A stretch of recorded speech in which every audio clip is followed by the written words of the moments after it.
2 minute വ്യക്തമായ കാഴ്ചപ്പാടുള്ള കൃത്യമായ രാഷ്ട്രീയ ബോധമുള്ള ഒരു നിരീക്ഷകനായിട്ടുള്ള രാഷ്ട്രീയ പ്രവർത്തകന് തൻ്റെ എതിരാളിയെ മലർത്തിയടിക്കാൻ ഈ 2 മിനിറ്റ് തന്നെ ധാരാളം.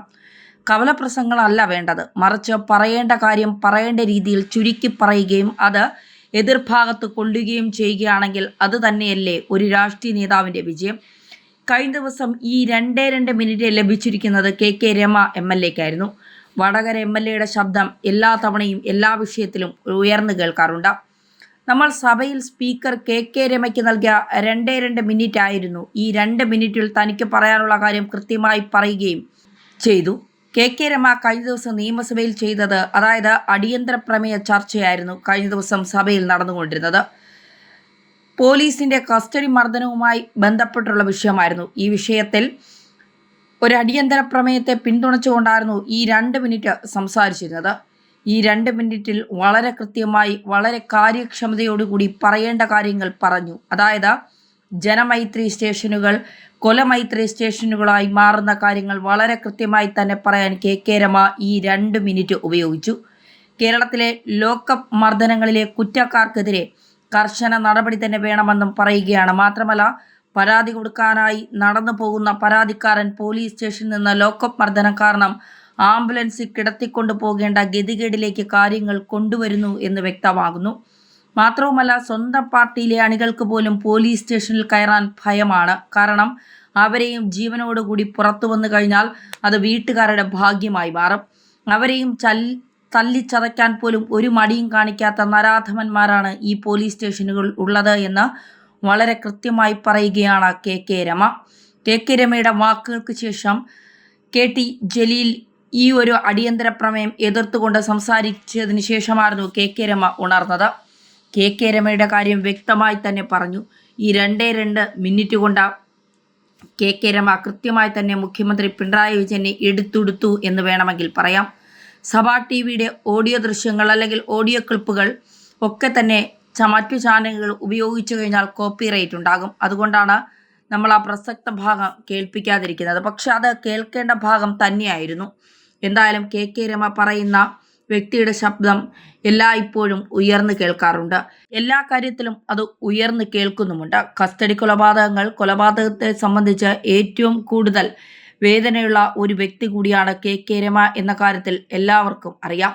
കസ്റ്റഡി മരണം, കസ്റ്റഡി കൊലപാതകം, കസ്റ്റഡി മർദ്ദനങ്ങൾ ഇവയൊക്കെ തന്നെ പരിഹസിച്ചാൽ തല്ലുന്ന അല്ലെങ്കിൽ ഇവയൊക്കെ തന്നെ ഒന്നുമേ അല്ല എന്ന് പറയുന്നത് എനിക്കും അടികൊണ്ടിട്ടുണ്ട്, അതുകൊണ്ട് അവനും കൊണ്ടാൽ കുഴപ്പമില്ല എന്ന് ചിന്തിക്കുന്ന, വേണ്ടി വന്നാൽ 2 തല്ലു കൊടുക്കട്ടെ എന്ന് പറയുന്ന ഒരു ഭരണപക്ഷമാണ് നമുക്കുള്ളത്. കഴിഞ്ഞ ദിവസം തന്നെ മുഖ്യമന്ത്രി പിണറായി വിജയൻ അദ്ദേഹത്തിൻ്റെ കാലത്ത് എനിക്ക് ലോക്കപ്പ് മർദ്ദനം ഉണ്ടായപ്പോൾ ഞാൻ ലോക്കപ്പിൽ കിടന്ന അടികൊണ്ടത് റഷ്യയിലോ മറ്റ് ജയിലുകളിലോ അല്ല, കേരളത്തിലെ കോൺഗ്രസ് ഭരിച്ചപ്പോഴാണ് എന്നാണ് അദ്ദേഹം പറയുന്നത്. അദ്ദേഹം അടികൊണ്ടതുകൊണ്ട് തന്നെ അദ്ദേഹവും ആ രീതിയിൽ തന്നെ അടി കൊള്ളിപ്പിക്കും എന്ന രീതിയിലെ നിലപാടിൽ കാര്യങ്ങൾ മാറുന്നു എന്ന്. എന്തായാലും രാഹുൽ മാങ്കൂട്ടം ഇപ്പോൾ ഈ ഒരു വിഷയത്തെ കൃത്യമായി വിമർശിച്ചുകൊണ്ട് സമൂഹ മാധ്യമങ്ങളിൽ പോസ്റ്റ് ഇട്ടിരിക്കുകയാണ്. പരിഹസിച്ച് കുറ്റപ്പെടുത്തി സംഘടിതമായി അയാളെ ആക്രമിച്ചു വീഴ്ത്താൻ ശ്രമിച്ചു സ്തുതി പാടിയവർ വിമർശനവുമായി കുത്തിയിട്ടും പരിഭവങ്ങളില്ലാതെ അയാൾ പോരാടുന്നു. കാരണം അയാൾക്ക് ഈ പ്രസ്ഥാനമാണ് വലുത്. പദവികൾക്കപ്പുറം അയാൾ കോൺഗ്രസ്സുകാരനാണ്. ആരോപണങ്ങളുടെ മുൾമുനയിലേക്ക് വീഴുന്നതിനിടയിൽ ഓഗസ്റ്റ് 24 രാഹുൽ മാങ്കൂട്ടത്തിൽ ഫേസ്ബുക്കിലിട്ട കുറിപ്പായിരുന്നു ഇത്. രാഹുൽ ഗാന്ധിയുടെ കാര്യമാണ് പ്രത്യക്ഷമായി പറയുന്നത്. എങ്കിലും തൻ്റെ അവസ്ഥ കൂടി സൂചിപ്പിച്ചുകൊണ്ടുള്ള പോസ്റ്റിന് ശേഷം സെപ്റ്റംബർ 3 ചൊവ്വന്നൂർ മണ്ഡലം പ്രസിഡന്റ് സുജിത് കസ്റ്റഡി മർദ്ദനം നേരിടേണ്ടി വന്നതിൻ്റെ CCTV ദൃശ്യങ്ങൾ പുറത്തു വന്നതിനെ കുറിച്ചായിരുന്നു അടുത്ത പോസ്റ്റ്. സെപ്റ്റംബർ 5 തിരുവോണാശംസകൾ നേർന്ന രാഹുൽ സെപ്റ്റംബർ 15 അന്തരിച്ച PP തങ്കച്ചന് ആദരാഞ്ജലികൾ അറിയിച്ചു. അടുത്ത ദിവസം വടക്കാഞ്ചേരിയിൽ KSU നേതാക്കളെ മുഖംമൂടിയും കയ്യാമും വെച്ച് കൊണ്ടുപോയതിൽ പ്രതിഷേധവും രേഖപ്പെടുത്തി. ഈ ദിവസങ്ങളിലൊന്നും പഴയതുപോലെ മുഖ്യമന്ത്രിക്കും CPMനും എതിരെ തുറന്ന വിമർശനത്തിന് രാഹുൽ തയ്യാറായിരുന്നില്ല. എന്നാൽ ചൊവ്വാഴ്ച സ്ഥിതി വ്യത്യസ്തമായി. തിങ്കളാഴ്ച VD സതീശന്റെ എതിർപ്പ് മറികടന്ന് നിയമസഭയിലെത്തിയ രാഹുൽ അധിക നേരം ഇരുന്നില്ല. എങ്കിലും പ്രതിഷേധം ഭയന്ന് പിന്തിരിയുന്നവനല്ല എന്ന സന്ദേശമാണ് നൽകാൻ ശ്രമിച്ചത്. ഭരണപക്ഷം വലിയ പ്രതിഷേധത്തിന് മുതിരും മുൻപ് സ്ഥലം കാലിയാക്കുകയും ചെയ്തു. ചൊവ്വാഴ്ച സഭയിലെത്താതെ പാർട്ടിയോട് കലഹിക്കാനില്ല എന്ന സൂചനയും നൽകി. ഇടവിട്ട ദിവസങ്ങളിൽ രാഹുൽ സഭയിൽ ഹാജരാക്കാൻ സാധ്യതയുണ്ട്. കുന്നംകുളം കസ്റ്റഡി മർദ്ദനത്തിനിരയായ സുജിത് 11 കേസുകൾ പ്രതി എന്ന മുഖ്യമന്ത്രിയുടെ സഭയിലെ പ്രസ്താവനയ്ക്ക് മറുപടി പറയാനാണ് രാഹുൽ ചൊവ്വാഴ്ച പോസ്റ്റ് ഇട്ടത്. സോഷ്യൽ മീഡിയയിൽ മാത്രമല്ല, മുൻപത്തെ പോലെ വീണ്ടും സർക്കാരിനെയും മുഖ്യമന്ത്രിക്കുമെതിരെ ആഞ്ഞടിച്ചതിനൊപ്പം സോഷ്യൽ മീഡിയയിൽ കൂടുതൽ സജീവമാകുമെന്ന് സൂചനയും നൽകി. കേസുകളിൽ പ്രതിയായതുകൊണ്ട് സ്റ്റേഷനിലിട്ട് മർദ്ദിക്കാൻ ഒരു മാനദണ്ഡം അല്ലല്ലോ എന്നാണ് കുന്നംകുളം കസ്റ്റഡി മർദ്ദനവുമായി ബന്ധപ്പെട്ട രാഹുൽ ഫേസ്ബുക്കിൽ കുറിച്ചിരിക്കുന്നത്. രാഹുലിന്റെ പോസ്റ്റ് ഇങ്ങനെയാണ്: ബഹുമുഖ്യമന്ത്രി, പൊതുപ്രവർത്തകനും യൂത്ത് കോൺഗ്രസ് മണ്ഡലം പ്രസിഡന്റുമായ സുജിത് കേസുകളിൽ പ്രതിയാകുന്നത് സ്വാഭാവികമാണ്. അതും അങ്ങ് കേരളത്തിന്റെ മുഖ്യമന്ത്രിയായിരിക്കുമ്പോൾ. ഈ സർക്കാരിനെതിരെ സമരം ചെയ്തതിന്റെ പേരിൽ 100-ലധികം കേസുകൾ പ്രതികളായ സഹപ്രവർത്തകർ വരെയുണ്ട്. യൂത്ത് കോൺഗ്രസിൽ അത് രാഷ്ട്രീയ കേസാണ്. അതൊരാളെ സ്റ്റേഷനിലിട്ട് മർദ്ദിക്കുവാനുള്ള മാനദണ്ഡമല്ലല്ലോ. ആ മാനദണ്ഡം വച്ചാണെങ്കിൽ അങ്ങ് കേസുകളിൽ പ്രതിയായിരുന്നല്ലോ. അങ്ങയുടെ ഒപ്പം പ്രവർത്തിക്കുന്ന മന്ത്രിമാർ പ്രതികളല്ലേ? അങ്ങനെ പിന്തുണയ്ക്കുന്ന ഭരണപക്ഷ MLA-മാർ പ്രതികളാണല്ലോ. അവരെയൊക്കെ സ്റ്റേഷനിലിട്ട് മർദ്ദിക്കുമോ? ഈ ചോദ്യമാണ് രാഹുൽ മാങ്കൂട്ടം ചോദിക്കുന്നത്. കൃത്യമായി സഭയിൽ പോയി ചോദിക്കാനുള്ള ആർജവം രാഹുലിനുണ്ട്. അത് ചോദിക്കുക തന്നെ ചെയ്യും. 3 ചോദ്യമാണ്. അതായത്, ഈ മാനദണ്ഡം വച്ചാണെങ്കിൽ അങ്ങ് കേസുകളിൽ പ്രതിയായിരുന്നല്ലോ.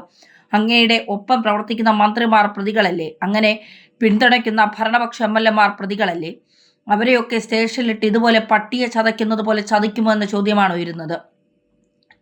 ഏതായാലും ഈ ചോദ്യങ്ങൾക്ക് മുഖ്യമന്ത്രി പിണറായി വിജയന്റെ കയ്യിൽ മറുപടിയില്ല എന്നെല്ലാവർക്കും വ്യക്തമാണ്. പക്ഷേ രാഹുൽ മാങ്കൂട്ടം ചോദിച്ചുകൊണ്ടേയിരിക്കും. നിയമസഭയിൽ പോയി ചോദിക്കാൻ തന്നെയാണ് രാഹുൽ മാങ്കൂട്ടത്തെ പാലക്കാട് ജനങ്ങൾ പറഞ്ഞു വിട്ടിരിക്കുന്നത്. അത് അയാൾ ചോദിക്കുകയും ചെയ്യും. ഒളിച്ചിരുന്ന് ഒളിയമ്പ് വിടാനല്ല. തീർച്ചയായിട്ടും രാഹുൽ മാങ്കൂട്ടത്തിൽ നിയമസഭയിൽ പോയി കൃത്യമായി ചോദ്യങ്ങൾ ചോദിക്കാൻ ധൈര്യമുള്ള ആളാണ്. പക്ഷേ എത്രത്തോളം പ്രാബല്യത്തിലാകുമെന്ന കാര്യത്തിൽ സംശയമുണ്ട്. എന്തായാലും മുഖ്യമന്ത്രി പിണറായിയെ കുടഞ്ഞിരിക്കുകയാണ് സഭ. സഭയിലിട്ട പ്രതിപക്ഷം പിണറായിയെ കുടഞ്ഞ് വലിച്ചു കീറി. ഈ ഒരു വിഷയത്തിനെതിരെ വ്യക്തമായി തന്നെ പ്രതിപക്ഷങ്ങൾ ശക്തമായി മുന്നേറുകയാണ്. പ്രതിഷേധങ്ങൾ ശക്തമാക്കാനായി കവാടത്തിൽ പ്രതിഷേധിക്കും എന്നൊക്കെ തന്നെ കഴിഞ്ഞ ദിവസം കോൺഗ്രസ് നേതാക്കൾ അറിയിച്ചിരുന്നു. കുന്നംകുളം കസ്റ്റഡി മർദ്ദനത്തിൽ ഉടനടി നടപടി ആവശ്യപ്പെട്ടാണ് പ്രതിപക്ഷം നിയമസഭയിൽ സമരം പ്രഖ്യാപിച്ചത്. നിയമസഭാ കവാടത്തിൽ പ്രതിപക്ഷ നേതാവ് VD സതീശന്റെ നേതൃത്വത്തിൽ സത്യാഗ്രഹ സമരം നടത്തുമെന്ന് അറിയിച്ചിട്ടുണ്ട്. MLA-മാരായ സനീഷ് കുമാർ, AK അഷ്റഫും സത്യാഗ്രഹമിരിക്കും. കുറ്റക്കാരായ പോലീസുകാർക്കെതിരെ നടപടി എടുക്കുന്നതുവരെ സമരം തുടരുമെന്നാണ് പ്രതിപക്ഷം വ്യക്തമാക്കിയിരിക്കുന്നത്.